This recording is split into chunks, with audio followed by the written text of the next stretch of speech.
Okay, so this is how we are going to set up a new event folder for iMovie. So this is when you want to start a new project, bring in new video clips. This is how it's going to work to be organized. First thing you're going to do is go ahead, click File, and you're going to notice that I want to click New Event, but it is grayed out, and that is because I need to click on the iMovie library, and now I can click New Event, and you always want to name it. Now I'm going to name this for editing class, so I'm just going to call this editing class 2018, and this will keep me up to date. A lot of times people keep putting the same files or new files into the same event, and they lose track of what they have. Things from other projects start blending together, so it's better to do it this way.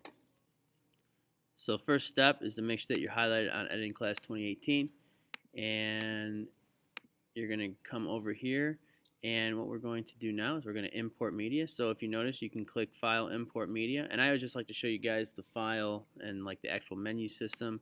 For those who don't really care, you can also click Import Media right here, and this is going to bring up the file structure for your entire computer. So if you are downloading it off of your iPad, which is this is going to be the case, the iPad AirDrop is going to end up into your download folder.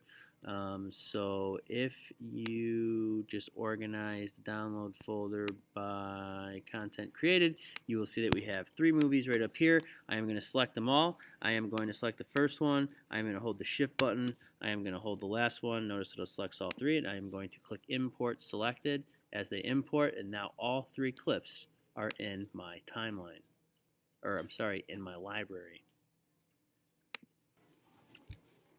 Okay, so now what you're going to do is you need to take the clips and put it into the timeline, and if you notice down at the bottom of the screen there is no timeline. So what we're going to have to do is we're going to have to go back to that ever important file, and we're going to have to click New Movie. Once you click New Movie, you notice that now you have a timeline at the bottom of the screen. This is where you're going to drag and edit the actual film.